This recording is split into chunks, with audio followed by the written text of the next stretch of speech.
Hello મારા વહાલા વહાલા વિદ્યાર્થી મિત્રો, કેમ છો? મજામાં? મારું નામ છે ફાલ્ગુન આદ્રોજા, હું રાજકોટથી છું અને તમે જોઈ રહ્યા છો ફિઝિક્સ વિથ ફાલ્ગુન સર.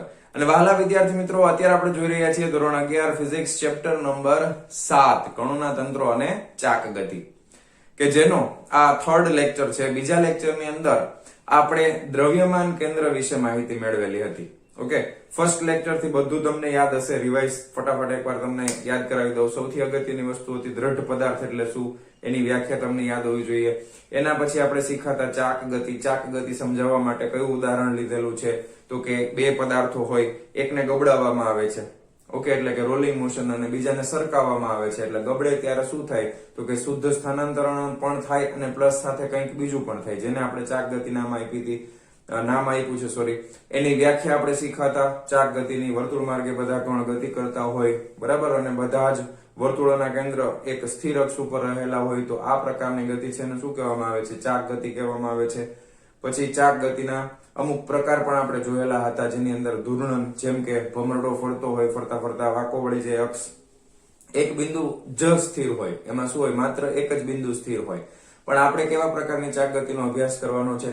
કે જેમાં આખી અક્ષ સ્થિર હોય, એવી ચાક ગતિ. અને એના પછી એ બધું થઈ ગયા પછી આપણે ચાલુ કર્યું હતું દ્રવ્યમાન કેન્દ્ર. દ્રવ્યમાન કેન્દ્ર એટલે શું થાય? તો કે સમગ્ર પદાર્થનું દળ કોઈ એક બિંદુ ઉપર સ્થિર થયેલું હોય એવી કલ્પના કરવામાં આવે, એને આપણે દ્રવ્યમાન કેન્દ્ર નામ આપેલું છે. ઓકે, અને એના પછી આપણે એક પરિમાણમાં, દ્વિપરિમાણમાં અને ત્રિપરિમાણમાં કણોના તંત્રનું દ્રવ્યમાન કેન્દ્ર કઈ રીતે મેળવવું એના વિશે અભ્યાસ કર્યો હતો. ઓકે, યાદ છે તમને? ઓકે, હવે એને પાછું આપણે દ્રવ્યમાન કેન્દ્ર ઉપર જ આ લેક્ચર આગળ વધારવાનો છે, કારણ કે હવે આપણે દ્રઢ પદાર્થનું દ્રવ્યમાન કેન્દ્ર મેળવશું. શું મેળવશું? દ્રઢ પદાર્થ અથવા ઘન પદાર્થ કહી દઈએ તો એના માટેનું દ્રવ્યમાન કેન્દ્ર મેળવવાનું છે. તો આ ટોપિક શીખવા માટે લાસ્ટ લેક્ચરના છેલ્લા સૂત્ર જે ત્રિપરિમાણ માટે હતા એ તમને પહેલા તો યાદ હોવા જોઈએ. તો એકવાર એ પાછા રિવાઇઝ કરી લઈએ કે ત્રિપરિમાણમાં કોઈ પણ કણોના તંત્રનું દ્રવ્યમાન કેન્દ્ર મારે જોતું હોય તો એની પાસે ત્રિપરિમાણ છે, એટલે 3 યામ હોય, x યામ, y યામ અને z યામ. તો આ ત્રણે મારે અલગથી લખવા પડશે. તો ત્રિપરિમાણમાં દ્રવ્યમાન કેન્દ્રનો x યામ શું મળે? x યામ મળશે આપણને સિગ્મા, એટલે સરવાળો. ખરેખર તમને યાદ હોવું જોઈએ, i બરાબર 1 થી લઈને n સુધી સિગ્મા mixi ના છેદમાં શું આવશે? સિગ્મા, એટલે સરવાળો i બરાબર 1 થી n mi. પછી આપણે આને કઈ રીતે લખતા હતા? તો કે સિગ્મા mi એટલે કે કુલ દળને આપણે કેપિટલ M વડે દર્શાવેલું છે. તો આ થઈ જશે સિગ્મા mi xi ના છેદમાં કેપિટલ M. આ જ રીતે તમને y યામ, આ જ રીતે તમને z યામ પણ યાદ હશે. એ ફટાફટ હું લખી નાખું. ઓકે, ચાલો. અને મેં તમને હોમવર્કમાં કીધું હતું લખવાનું, લખી નાખ્યું છે ને? પાકું ને? તો તમને ફટાફટ યાદ જ હોય, કાંઈ વાંધો નહીં, મારા કરતા વધારે યાદ હશે. જો, તો આ તમને યાદ હતું, આ છેલ્લે આપણે કર્યું હતું. આમાં હજી એક અલગ વસ્તુ આપણે શીખાતા કે ત્રિપરિમાણમાં કોઈ પણ બિંદુ આવેલું હોય તો એની પાસે એક ચોક્કસ વસ્તુ, એટલે કે કઈ જગ્યા ઉપર છે એને દર્શાવવા માટે આપણે સ્થાન સદિશ વાપરીએ છીએ. શું વાપરીએ છીએ? સ્થાન સદિશ. તો સ્થાન સદિશ એટલે ધારો કે i એટલે કે કેટલામાં નંબરનું બિંદુ છે? i એટલે પહેલું, બીજું, ત્રીજું, ચોથું, પાંચમું કયા નંબરનું? તો કે 10મા નંબરનું છે, તો r10, 10મા નંબરના બિંદુની જગ્યા, એટલે એનો સ્થાન સદિશ થઈ ગયો. કઈ રીતે લખી શકાય? તો કે એના 3 યામ હોય, તો કે x i પછી i cap plus y i પછી આ j cap plus z i પછી આ k કેપ હોય ને? આ 3 યામ, x યામ છે xi, બીજો છે yi, ત્રીજો છે zi. યાદ આવી ગયું? એના પછી આપણે તો કે દ્રવ્યમાન કેન્દ્રના પણ યામ હોય ને, કેપિટલ X, કેપિટલ Y અને કેપિટલ Z. તો એનો પણ સ્થાન સદિશ બને, એને આપણે કેપિટલ R વડે દર્શાવેલો છે. તો એ કેપિટલ XI કેપ થાય પ્લસ કેપિટલ YJ કેપ થાય પ્લસ કેપિટલ Z કે કેપ થશે. યાદ આવી ગયું? પાકું? પછી આના સ્વરૂપમાં જો દ્રવ્યમાન કેન્દ્રને દર્શાવવું હોય તો કઈ રીતે દર્શાવી શકાય? આ સ્વરૂપમાં દર્શાવવું હોય તો આ સ્વરૂપમાં દર્શાવવું હોય તો યાદ રાખો, સિગ્મા mi x, આના x હોય તો x આવે, y હોય તો y આવે, z હોય તો z આવે, r હોય તો r આવે, બસ પૂરું. પછી આ સૂત્ર મેં તમને સાબિત કરીને પણ આપેલું હતું કે કેવી રીતે આવે છે. ના છેદમાં શું આવી જશે? સિગ્મા mi, એટલે તો કેપિટલ M જ છે. ઓકે, તો ફાઇનલી આ સમીકરણ પાસે આપણો લેક્ચર કમ્પ્લીટ થયો. તો પછી આપણે દર વખતે શું કરીએ છીએ તો કે જો દ્રવ્યમાન કેન્દ્ર ઉગમ બિંદુ ઉપર આવેલું હોય તો શું થાય તો કે આના બરાબર 0 થાય, તો આના બરાબર 0 થઈ જશે. કરતા પૂરી. ઓકે, આ યાદ હોય તો હવે આપણે ચાલુ કરવાના છીએ કોઈ પણ દ્રઢ પદાર્થ અથવા તો ઘન પદાર્થનું દ્રવ્યમાન કેન્દ્ર. કન્ફર્મ આ યાદ જ છે? પાક્કું? કોઈ પ્રોબ્લેમ નથી ને? નકર એવું હોય તો પાછું એકવાર લેક્ચર જોઈ લેજો, કાઈ ડાઉટ હોય તો. ક્લિયર? લગભગ તો નહીં જ હોય. ચાલો, હવે આપણે ઘન પદાર્થનું દ્રવ્યમાન કેન્દ્ર મેળવવું છે. તો એમાં ઉદાહરણ સ્વરૂપે ધારો કે તમારી પાસે મીટર ફૂટપટ્ટી છે, ઘન પદાર્થ છે, ફૂટપટ્ટી વાપરો છો ને બધે, તો ફૂટપટ્ટીનું દ્રવ્યમાન કેન્દ્ર મેળવવું છે. અથવા તો ટેક્સ્ટબુકમાં એક શબ્દ વાપરેલો છે ફ્લાયવીલ. ફ્લાયવીલ એટલે શું થાય એ થોડીક માહિતી આપી દઉં, કારણ કે શબ્દ સમજાય નહીં ત્યાં સુધી આપણને વાંચવાની મજા ન આવે. બરાબર ને? ફ્લાયવીલ એટલે એક તકતી છે. કેવી છે? એક તકતી, અને ગોળાકાર તકતી છે જેને ફ્લાયવીલ કહેવામાં આવે છે. ગોળાકાર તકતી એટલે આ રીતનું. બરાબર? આ તકતી છે, ટૂંકમાં સમજાણું. આ કોઈ વર્તુળ અથવા ગોળો નથી, તકતી છે. ડિસ્ક, ઇંગ્લિશમાં એને ડિસ્ક કહેવાય. અને જનરલી છે ને વાહનોમાં જ્યાં પણ એન્જિન હોય ત્યાં આ ફ્લાયવીલ હોય જ, અથવા મોટરમાં પણ રાખે. ફ્લાયવીલ શું કામ કરે તો કે ઉર્જાનો સંગ્રહ કરે. તમે વાહનમાં ક્લચ ખબર છે ને, ક્લચ ને એ તો બ્રેક ને એ તો બધું વાપરતા હોય એટલે ખબર જ હોય. ક્લચ, બ્રેક, ગેર બધી ખબર હોય. તમે ક્લચ દબાવો ને તો એ ખરેખર ફ્લાયવીલ જ હોય, તકતી. એ ફ્લાયવીલ ની હારે ક્લચની પ્લેટ જોડાયેલી હોય. બરાબર? ઉર્જાનો સંગ્રહ કરે. બસ એટલું યાદ રાખો, તકતી છે. પછી ક્લચ દબાવો એટલે ક્લચ છે આનાથી છૂટું પડી જાય. બરાબર? ફ્લાયવીલ કામ શું કરે તો કે ઝટકા ન લાગે ગાડીને. નકર એન્જિન ચાલુ થાય એટલે ઝટકા ફેર ચાલુ થાય. હવે એ ન લાગે એટલા માટે, કારણ કે આ ઉર્જાનો સંગ્રહ કરે ને પાછી આપણને આપે, એટલે એકદમ સ્મૂથલી ગાડી હાલે. ઓકે, પણ એને ફ્લાયવીલ કહેવાય ટૂંકમાં. સમજાઈ ગયું? હાલો, હવે આગળ ફ્લાયવીલ ની ચર્ચા નથી કરતા, હવે લગભગ સમજી ગયા છો. તો આવા બધા પદાર્થો છે. આ બધા પદાર્થોમાં પદાર્થનું દળ એક સમાન રીતે વિતરિત થયેલું હોય. કેવી રીતે? એક સમાન રીતે વિતરિત થયેલું હોય દળ. તો એમાં તમારે આ બધા સમીકરણ વાપરવા હોય તો વાપરી તો શકાય, પણ બહુ અઘરું પડી જાય. શું કામ? ધારો કે હું તમને સમજાવું કે અહીંયા એક કણ છે, અહીંયા કણ, અહીંયા કણ, અહીંયા કણ, અસંખ્ય કણ. બોલો, અસંખ્ય ગણી ન શકે એટલા બધા કણ છે. તો એ બધાના કઈક એક્સિયામ, વાયયામ અને ઝેડિયામ હોય ને, બધાના એ બધાનો સરવાળો કરો તો અસંભવ થઈ જાય. શું થઈ જાય? અસંભવ વસ્તુ બની જાય. તો એવી રીતે કરી શકાય નહીં. તો આ જ સમીકરણોને આ બધાને આપણે કઈક બીજી રીતે યુઝ કરીએ અને જેથી આપણને સરળ પડે એવું કઈક કરવું છે. તો એના માટે ખાસ યાદ રાખજો કે જે પદાર્થોમાં દળનું સતત વિતરણ થયેલું હોય. કેવું વિતરણ? સતત. હવે આ સતત વિતરણ એટલે શું તો કે કોઈ જગ્યાએ જાડું નહીં, કોઈ જગ્યાએ પાતળું નહીં, એક સરખું દળ પથરાયેલું હોય. ફરીથી, સતત દળનું વિતરણ એટલે શું? કોઈ પણ જગ્યાએ જાડું, વધારે જાડું, પાતળું નહીં, એક સરખું દળ આખા પદાર્થમાં ફેલાયેલું હોય, એને કહેવાય દળનું સતત વિતરણ. અને જો દળનું સતત વિતરણ થાય ને તો આપણને બહુ મોટો બેનિફિટ થાય. શું થાય તો કે આપણે આના માટે સંકલન વાપરી શકાય. શું વાપરી શકાય? સંકલન. સંકલન શું છે? આપણા ચેનલ ઉપર વિડીયો અવેલેબલ છે, જોવો તો જોઈ લેજો. સંકલન નો યુઝ કરી શકશું.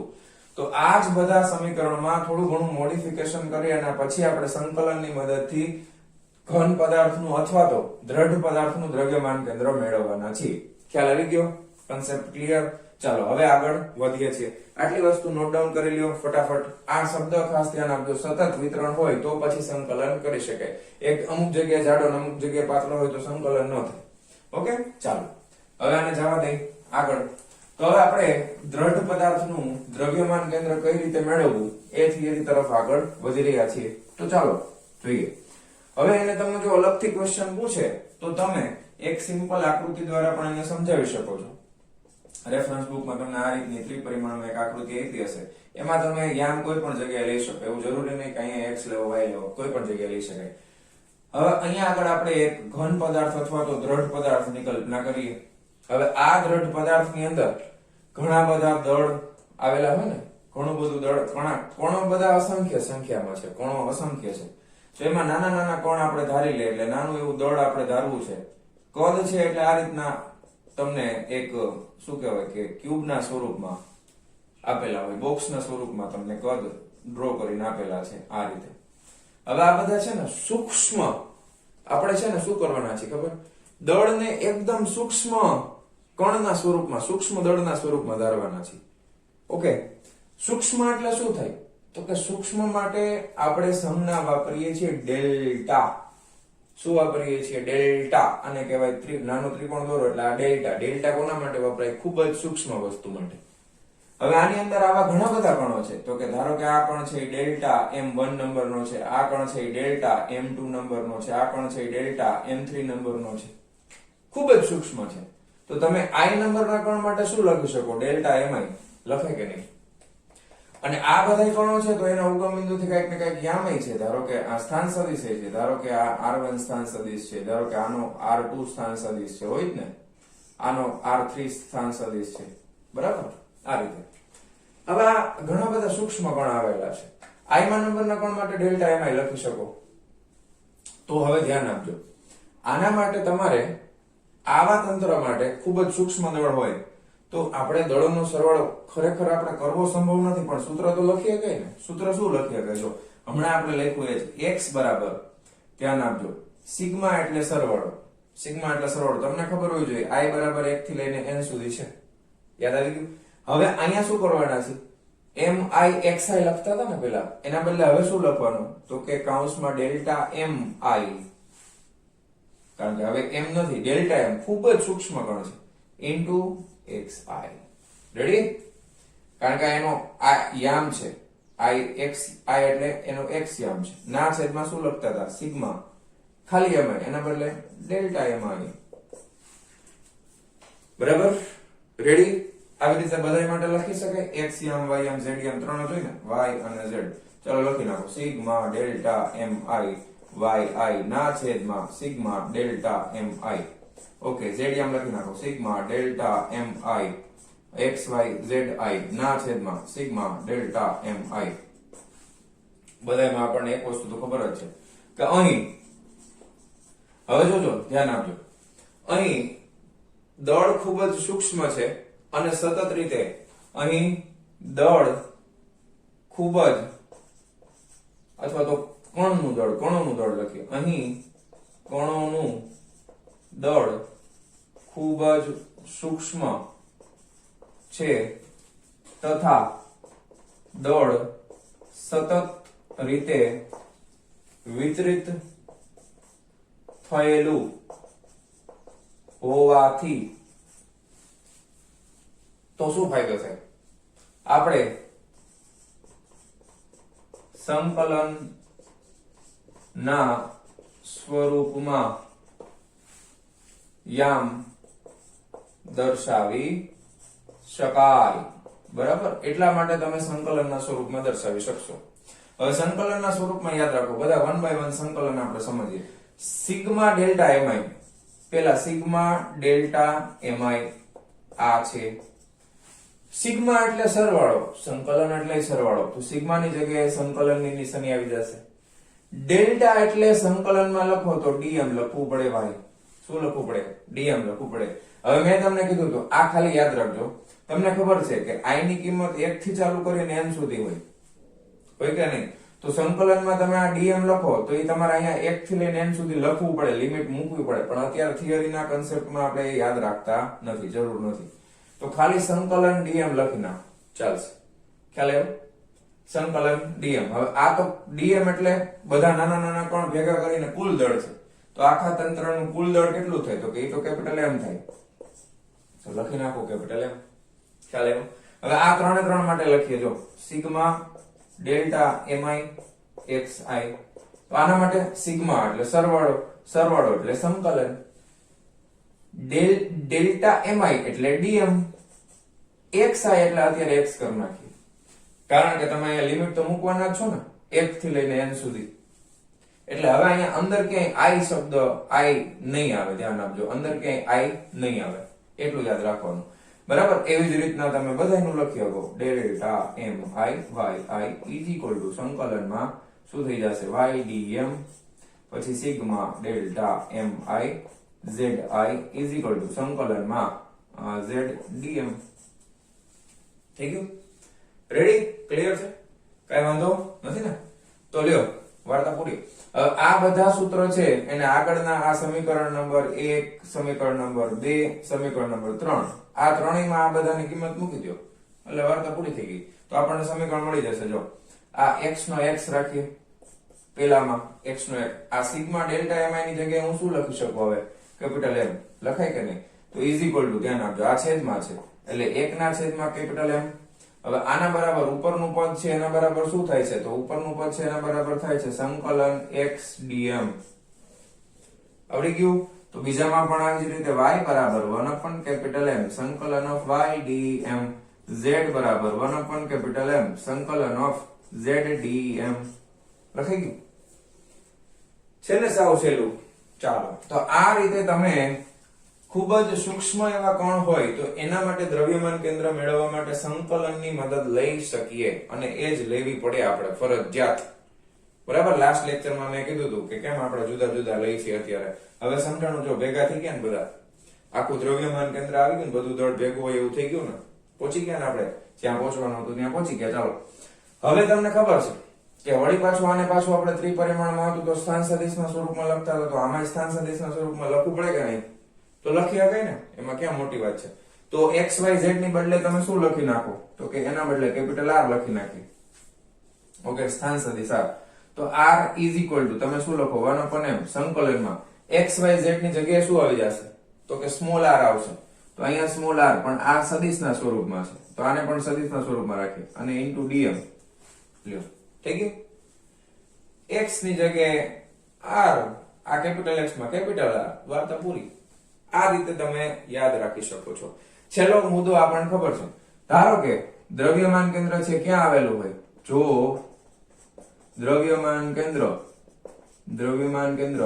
ઉગમ બિંદુ પર હોય, ક્યાં હોય, ઉગમ બિંદુ પર હોય તો શું થાય ભાઈ, ઉગમ બિંદુ પર હોય તો r x y z બરાબર 0 થાય. આ પણ સદિશના સ્વરૂપમાં જ લખ્યું છો, અહીંયા તમે એના યામ લખી નાખો એટલે પછી ઉપર તમારે એરો કરવાની જરૂર નહીં. તો r સદિશ છે એનો x યામ y યામ અને z યામ બરાબર 0 થઈ ગયા. હવે x યામ એટલે આ કેપિટલ X 0 થઈ ગયું, y યામ એટલે આ 0, z યામ એટલે આ 0. તો આ 0 ના ગુણાકારમાં આવશે એટલે આ બધું, કારણ કે દળ તો અચળ હોય તો એ 0 થઈ જાય. ત્યાંથી તમે લખી શકો કે સંકલન ઓફ x dm બરાબર સંકલન ઓફ y dm બરાબર સંકલન ઓફ z dm બરાબર 0. તત્સર્વમ શૂન્યમ શૂન્યમ. તો આ થઈ ગયું બધાનું 0 0. ઓકે, તો આ થિયરી છે દ્રવ્યમાન કેન્દ્ર મેળવવું કોના માટે, તો કે કોઈ પણ દ્રઢ પદાર્થ માટે દ્રવ્યમાન કેન્દ્ર મેળવવું હોય તો આ રીતે મેળવી શકાય. ક્લિયર છે? તો ફટાફટ આટલી વસ્તુ નોટ ડાઉન કરો. અને હવે આપણે સમમિતિ ધરાવતા પદાર્થ માટેનું દ્રવ્યમાન કેન્દ્ર મેળવવાના છીએ. ઘણાને પ્રશ્ન થાય સર સમમિતિ એટલે શું, હમણાં સમજાવું. પહેલા આટલી વસ્તુ નોટ ડાઉન કરો અને લખી નાખો. ચાલો જવા દઉં છું.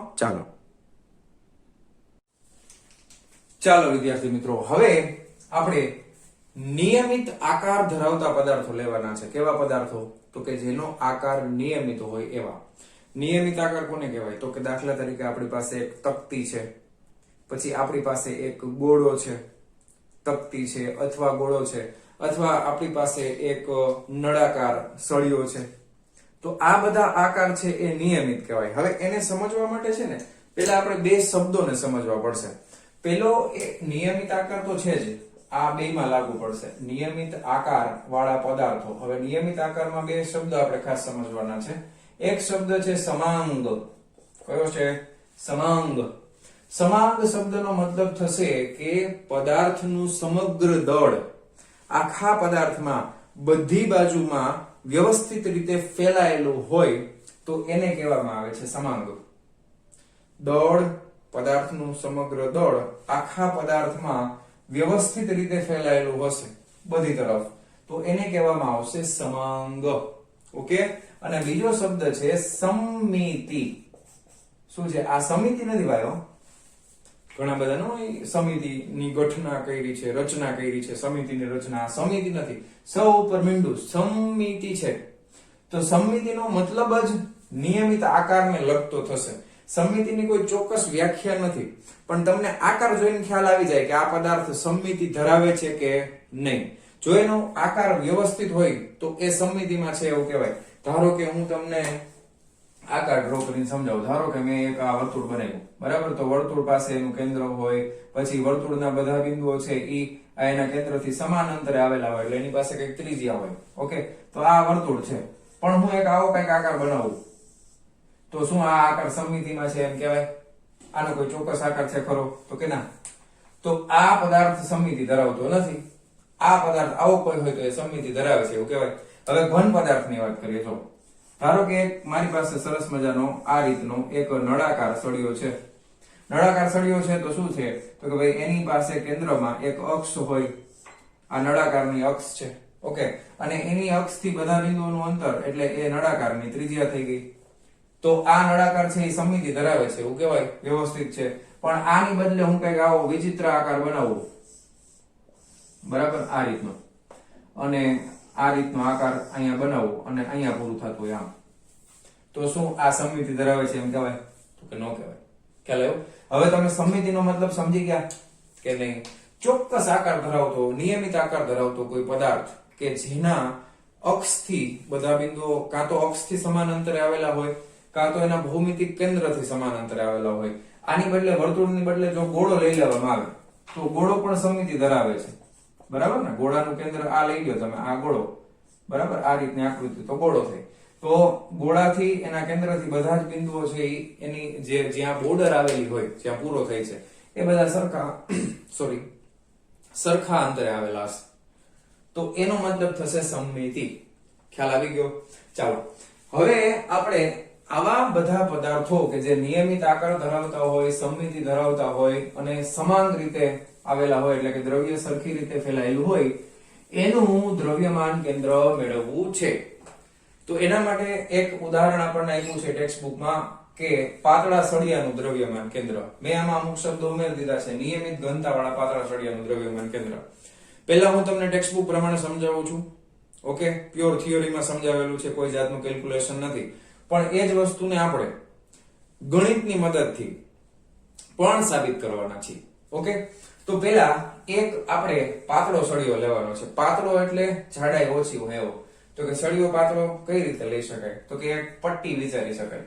તમે ફૂટપટ્ટી વાપરો છો ને એ રીતની. તો એનો આડછેદ બે પ્રકારના સળિયા ટેક્સ્ટ બુકમાં તમને લખ્યા છે. એક છે કે જેનું આડછેદ છે એ લંબચોરસ હોય. તો એ કેવો? તો કે તમે જે ફૂટપટ્ટી વાપરતા હોય એ ફૂટપટ્ટી થોડીક જાડી કરી નાખો, પછી વચ્ચેથી કાપીને સામેથી જોવો તો તમને એનો આડછેદ કેવો દેખાય? લંબચોરસ દેખાય ને? તો હું તમને ડ્રો કરીને સમજાવું. ચાલો,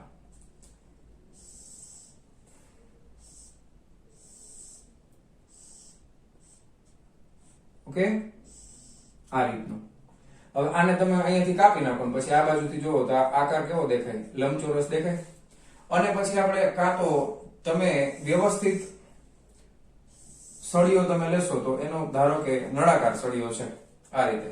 હવે આ બે કેસની અંદર જે એની લંબાઈ છે ને, એક શરત છે આમાં. શું છે શરત? તો કે જો ઈ લંબચોરસ આ રીતનો એનો આડછેદ લંબચોરસ હોય તો એની લંબાઈની સાપેક્ષમાં એની પહોળાઈ થઈ ગઈ અને આ એની જાડાઈ થઈ ગઈ, બરાબર? તો એની લંબાઈની સાપેક્ષમાં આ બે ખૂબ જ સૂક્ષ્મ હોવા જોઈએ, એટલે લંબાઈ ખૂબ મોટી હોવી જોઈએ અને પહોળાઈ અને જાડાઈ ખૂબ જ નાના હોવા જોઈએ. અને જો નળાકાર હોય સળિયો તો નળાકાર હશે તો એની અક્ષ હશે. ઓકે, આ એની અક્ષ થઈ ગઈ અને એ નળાકારની કઈક ત્રિજ્યા પણ હશે. તો આમાં ખાલી એક જ વસ્તુ કે એની લંબાઈ છે એ ખૂબ જ વિશાળ હશે. કોના કરતા? તો કે એની ત્રિજ્યા કરતા. તો આવા નળાકારનું દ્રવ્યમાન કેન્દ્ર કઈ જગ્યાએ રહેલું હોય એ આપણે ગોતવાનું છે. ખ્યાલ આવી ગયો? હવે તમે સમજો, ખાસ અમુક શબ્દો ઉપર ખાસ આપણે ધ્યાન આપવાનું છે. હવે આ નળાકારનું હું તમને પૂછું, ભૌમિતિક કેન્દ્ર ક્યાં હોય ભાઈ? ભૌમિતિક કેન્દ્ર એટલે આ નળાકારની જે લંબાઈ છે એનું એક્ઝેક્ટ મધ્ય બિંદુ. ભૌમિતિક કેન્દ્ર એટલે એની લંબાઈનું મધ્ય બિંદુ. શબ્દો ઉપર ખાસ ધ્યાન આપજો. ઓકે, શબ્દ છે ભૌમિતિક કેન્દ્ર. ઓકે, ભૌમિતિક કેન્દ્ર એટલે આ લંબાઈનું મધ્ય બિંદુ, એટલે xz ધારો કે આટલું છે તો અહીંયા ક્યાંક આવેલું હોય. તો અહીંયા આપણે ધારો કે ઉગમ બિંદુ O માની લઈ. શું માની લઈ? ઉગમ બિંદુ O. ઉગમ બિંદુ O હોય એટલે 0 0 હોય. ધારો કે આપણે આને x અક્ષ ઉપર, જે આ નળાકારની અક્ષ છે ને, એને આપણે x અક્ષ ઉપર સંપાત કરેલી ધારેલી છે. ક્યાં? x અક્ષ ઉપર સંપાત કરેલી ધારેલી છે. અને એનું ભૌમિતિક કેન્દ્ર છે એને એ અક્ષના ઉગમ બિંદુ ઉપર રાખેલું છે. તો અહીંયા 0 0 થાય. તો અહીંયાથી તમે જુઓ, આ બાજુ છે એ +x આવે, આ બાજુના બધા અંતરો છે એ -x આવે, કારણ કે અહીંયા શું છે તો કે અહીંયા 0 0 છે. x માં ખાલી એક જ 0 આવે, બરાબર. y અક્ષ તો આપણે લીધી નથી, તો આ એનું ભૌમિતિક કેન્દ્ર છે, બરાબર. અહીંયા તો જમણી બાજુ +x, ડાબી બાજુ -x. ખ્યાલ આવ્યો? હવે ધારો કે આપણે એવું વિચારવામાં આવે કે અહીંયાથી ડાબી બાજુ એક નાનો એવો આનો કટકો લઈ લઈએ કે જેનું દળ નાનું એવું સૂક્ષ્મ એવું દળ હોય dm જેટલું. આ કટકાનું દળ કેટલું છે તો કે dm જેટલું, અને એના આ ઉગમ બિંદુથી ડાબી બાજુનું અંતર છે એ કેટલું છે તો કે -x જેટલું. તો શું આપણને આવું નવું દળ જમણી બાજુ ન મળે? મળે જ ને ભાઈ. જો આવું નવું દળ અહીંયા પણ હશે ને જમણી બાજુ. તો જમણી બાજુનું અંતર છે એ કેટલું હોય તો કે +x હોય. જમણી બાજુનું દળ તો સરખા જ લીધા છે આપણે dm. તો તમે એક વસ્તુ જુઓ કે આ એવું બિંદુ છે કે એનાથી ડાબી બાજુનું સમગ્ર દળ અને આ બિંદુથી જમણી બાજુનું સમગ્ર દળ બે સરખા થાય. જો તો ડાબી બાજુ આવા જેટલા બિંદુઓ મળશે એવા જ બધા બિંદુઓ તમને આ બિંદુથી જમણી બાજુ પણ મળશે. તો એનો મતલબ એમ થાય કે આ બિંદુ છે ઈ એનું ભૌમિતિક કેન્દ્ર પણ છે. આ બિંદુથી બંને બાજુના દળ સરખા પણ થાય છે. ઓકે, તો આ સળિયાનું દ્રવ્યમાન કેન્દ્ર આ જગ્યા ઉપર રહેલું હોય. કારણ કે દ્રવ્યમાન કેન્દ્રની વ્યાખ્યા શું છે? દ્રવ્યમાન કેન્દ્રની વ્યાખ્યા શું કહે છે કે જે બિંદુ પાસે સમગ્ર દળ કેન્દ્રિત થયેલું હોય. સમગ્ર દળ કેન્દ્રિત થયેલું હોય એટલે બધી બાજુ, તમે કોઈ પણ બાજુ ત્યાંથી જાઓ ને તો દળ બધી બાજુ સરખી રીતે ફેલાયેલું હોવું જોઈએ. તો આ જગ્યા ઉપર તમે એનું દ્રવ્યમાન કેન્દ્ર ધારી શકો છો. ખ્યાલ આવ્યો? ઓકે, હવે ટેક્સ્ટબુકમાં અમુક શબ્દ વાપર્યા છે, એ શબ્દ હું તમને સમજાવું. ટેક્સ્ટબુકની અંદર એક શબ્દ વાપર્યો છે કે શબ્દ શું વાપર્યો છે? પરાવર્તન સમિતિ. બરાબર. આ જો આ શબ્દ વાપર્યો છે પરાવર્તન સમિતિ. આ શું થાય વળી પાછું નવું? અને ઉદ્ગમ બિંદુ. ઉદ્ગમ બિંદુ તો તમને ખબર પડી ગઈ કે આ ઉદ્ગમ બિંદુ છે. પરાવર્તન સમિતિ એટલે શું? પરાવર્તન સમિતિ એટલે કાંઈ નહીં, સિમ્પલ. જો ઉદ્ગમ બિંદુ પાસે તમે એક આ રીતનું સમતલ મૂકી દો અને પછી ધારો કે આટલો ભાગ કાપી નાખવામાં આવે, ગાયબ કરી દેવામાં આવે, પછી આનો પડછાયો મિરર ઇમેજ કહેવાય, એ જ જમણી બાજુ મળે. જો હું આટલું તમને કાપી નાખું પછી એમ કહું કે આવો નવો ભાગ જમણી બાજુ દોરો, તો આખે આખો નળાકાર બની જાય. પછી ડાબી બાજુ કાપી નાખું પછી એમ કહું કે આવો નવો ભાગ ડાબી બાજુ દોરો, તો આખો પાછો મળી જાય. કારણ કે આ બિંદુથી આ જે સમમિતિ છે એનું પાછું પરાવર્તન બીજી બાજુ જોવા મળે છે, એટલા માટે આ બિંદુનું બીજું નામ છે પરાવર્તન સમમિતિ. પરાવર્તન સમિતિ એટલે આ બિંદુથી આ પ્રકારની સમમિતિનું પરાવર્તન બીજી તરફ જોવા મળશે.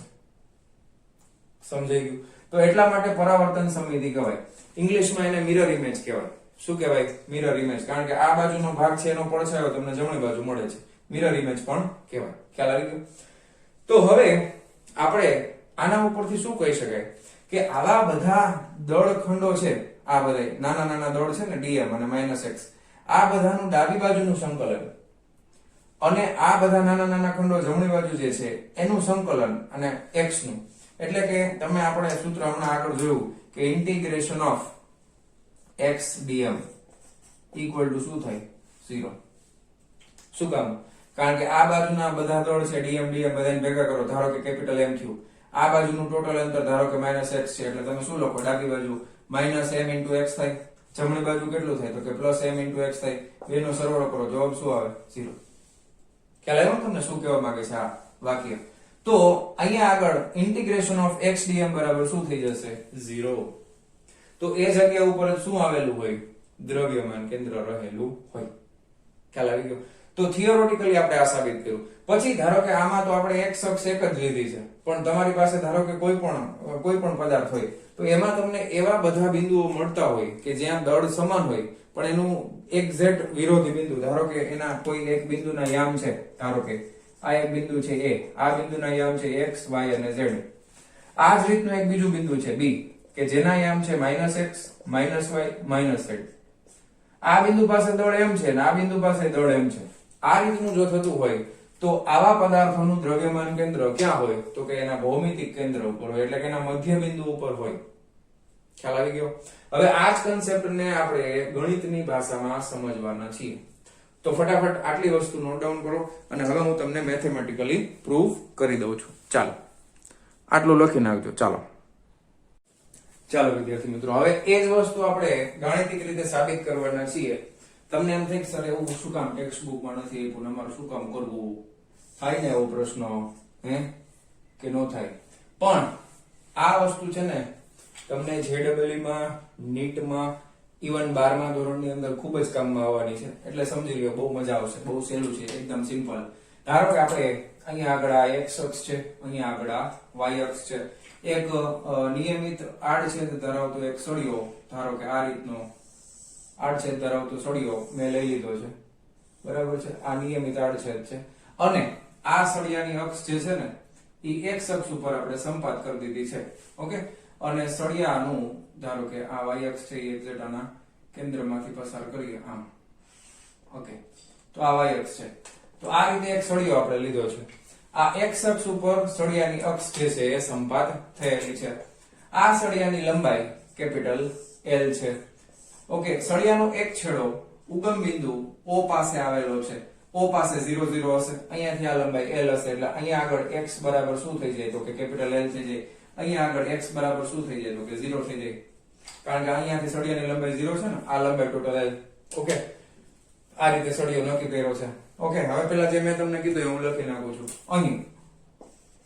અહીં કેપિટલ M દળ ધરાવતો અને કેપિટલ L લંબાઈ વાળો સળિયો કે જેની અક્ષ x અક્ષ પર સંપાત થાય તે રીતે રહેલો છે. ઓકે, તથા સળિયાનો એક છેડો ઉગમ બિંદુ પર રહેલો છે. ઓકે, અહીં કેપિટલ M દળ ધરાવતો અને કેપિટલ L લંબાઈ વાળો સળિયો કે જેની અક્ષ x અક્ષ પર સંપાત થાય તે રીતે રહેલો છે, તથા સળિયાનો એક છેડો ઉગમ બિંદુ પર રહેલો છે. તેનું આડછેદ કેપિટલ A એ નિયમિત છે, એટલે ક્યાંયથી જાડો પાતળો નથી, બરાબર. એનો આડછેદ છે એ નિયમિત આડછેદ વાળો સળિયો છે. ખ્યાલ આવી ગયો? હવે જોજો મેથેમેટિકલ સ્ટેપ આપણે શું કરવાના છે એ ધ્યાનથી સમજજો. હવે આને છે ને સમજવા માટે એક વસ્તુ ધ્યાનથી સમજજો. હવે આપણે છે ને ધારો કે અહીંયાથી x મીટર દૂર એક નાનો એવો સળિયાનો ટુકડો લઈ લેશું. સંકલન કરવું છે એટલે નાનો એવો સૂક્ષ્મ ખંડ લેવો જ પડે, ફરજિયાત નિયમ જ છે. તો અહીંયાથી આ લંબાઈ કેટલી થઈ ગઈ? તો કે x અંતર દૂર, ઉગમ બિંદુથી x અંતર દૂર. આની જાડાઈ કેટલી છે? આની જાડાઈ કેટલી છે? તો કે dx જેટલી જાડાઈ વાળો, બરાબર. એટલે એના માટે તો નાની એવી સૂક્ષ્મ એવી લંબાઈ થઈ ગઈ. અને આનું દળ કેટલું છે? તો કે આનું દળ એકદમ સૂક્ષ્મ, એટલે dm જેટલું દળ ધરાવતો એક ખંડ લેવાનો છે, ખંડ વિચારવાનો છે. ઓકે, હવે એક વસ્તુ ખાસ સમજો કે અહીં સળિયાની નિયમિત દળ, અહીં સળિયામાં નિયમિત રીતે દળ વિતરિત થયેલું હોવાથી, બરાબર. હવે એના માટે 12માં આવશે રેખીય ઘનતા શબ્દ આવશે. નિયમિત રીતે દળ વિતરિત થયેલું હોવાથી ખાસ ધ્યાન આપજો. સળિયાની એકમ લંબાઈ દીઠ દળ, એને સંજ્ઞાનું નામ આપ્યું છે લેમ્બડા. લેમ્બડા અથવા લેમ્બડા પણ કહી શકો. આ ગ્રીક સંજ્ઞા છે લેમ્બડા, બરાબર. આગળ કદાચ આવી ગઈ હશે લેમ્બડા, ગ્રીક સંજ્ઞા લેમ્બડા. ન આવી હોય તો યાદ રાખો લેમ્બડા બરાબર શું થાય? એકમ લંબાઈ દીઠ દળ. ધારો કે હું તમને એમ કહું કુલ દળ છે 50 કિલોગ્રામ છે અને લંબાઈ છે 10 મીટર છે, તો 1 મીટર દીઠ દળ કેટલું થાય? 5 કિલોગ્રામ પ્રતિ મીટર થાય કે નહીં? 5 કિલોગ્રામ પ્રતિ મીટર. તો મારે ઉપર શું લખવું પડે? કુલ દળ કેપિટલ M. કુલ લંબાઈ કેટલી છે? તો કે કેપિટલ L. આ દાખલા સમજાવી દીધું. જો દાખલા તરીકે 50 કિલોગ્રામ નો સળિયો છે અને 10 મીટરની લંબાઈ છે, તો શું થાય? તો કે 5 કિલોગ્રામ પ્રતિ મીટર થાય. એકમ લંબાઈ દીઠ દળ આટલું મળી ગયું. ચાલો, તો એને જ મેં અહીંયા લખ્યું છે. સળિયાની એકમ લંબાઈ દીઠ દળ કેટલું થાય? Lambda capital M by L જેટલું છે. Okay, ready? ઓકે, આટલું ક્લિયર થઈ ગયું? કઈ વાંધો નથી? ચાલો, તેથી અહીં આ સૂક્ષ્મ એવું દળ, અહીં સૂક્ષ્મ દળ dm બરાબર કેટલું થાય? દળ આ કેટલું દળ થશે? તો કે એકમ લંબાઈ દીઠ દળ કેટલું છે? તો કે લેમ્બડા. આની સૂક્ષ્મ એવી લંબાઈ કેટલી છે? તો કે dx જેટલી. તો કે dx માં કેટલું થાય? તો કે લેમ્બડા ઇન્ટુ dx. થાય કે નહીં? થાય કે નહીં? તમને હમણાં જે 50 ના છેદમાં 10 એટલે 5 કિલોગ્રામ પ્રતિ મીટર મળ્યું. પછી એમ કહું 2 મીટરમાં કેટલું હોય દળ? 5 દુ 10 થાય. તો આ ઈ જ છે. જો આ 5 ગુણ્યા 2 થઈ ગયું 10. કોન્સેપ્ટ સમજાઈ ગયો? તો dm બરાબર શું થશે? લેમ્બડા ઇન્ટુ dx થશે. ઓકે, સમમિતિ પરથી દ્રવ્યમાન કેન્દ્ર બોલો શું આવે સમીકરણ? x બરાબર હમણાં આપણે જોયું ને, x બરાબર સંકલનના સ્વરૂપમાં સૂત્ર લખવું હોય તો શું આવે? x બરાબર 1/n integration of x dot dm છે ને આ સૂત્ર હમણાં જ આપણે જોયું હતું. ચાલો, કશો વાંધો નહીં. હવે આપણે છે ને સંકલન કરવાનું છે, પણ સંકલન ક્યાંથી ક્યાં સુધી કરવાનું છે? તો જો ધ્યાન આપજો. આવા નાના સૂક્ષ્મ એવા ખંડો અહીંયાથી શરૂ કરી અને ભેગા કરતા જશું અહીંયા સુધી કરશું. એટલે અહીંયા શું છે? તો કે x બરાબર 0 છે. તો કે હાલો લિમિટ અહીંયા નીચેની અહીંયા મૂકી દઈ. x બરાબર 0 થી ચાલુ કરીને ક્યાં સુધી કરશું? તો કે x બરાબર L સુધી. તો આ લિમિટ મૂકવી પડશે. ખ્યાલ આવ્યો? હવે આપણે આમાં ખાલી કિંમત મૂકવાની છે, બીજું કશું જ કરવાની જરૂર નથી. આ 1/m, આ સંકલન 0 થી L, આ x. dm એટલે કેટલા છે? જો લેમ્બડા ઇન્ટુ dx છે. લેમ્બડા એટલે શું છે? જો કેપિટલ M ના છેદમાં કેપિટલ L છે. તો લેમ્બડા તો અચળ છે અને બહાર કાઢી લઈ. તો લેમ્બડા ના છેદમાં m, સંકલન 0 થી કેપિટલ L. આ થઈ ગયું x dx. ઓકે, લેમ્બડા ની કિંમત મૂકું છું m ના છેદમાં L, એના છેદમાં પાછું કેપિટલ M તો છે. જો આ m તો છે લટકાનો, આ m ઉપરથી ઉડી ગયા.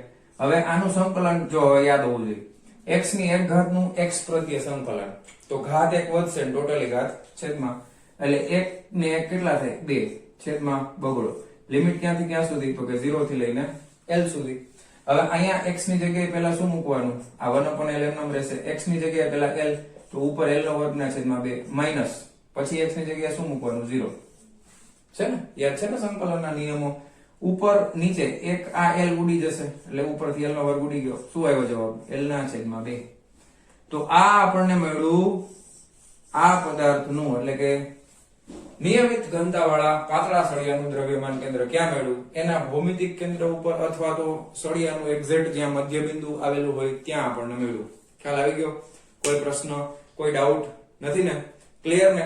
ઓકે, તો ફટાફટ આ લખી નાખજો.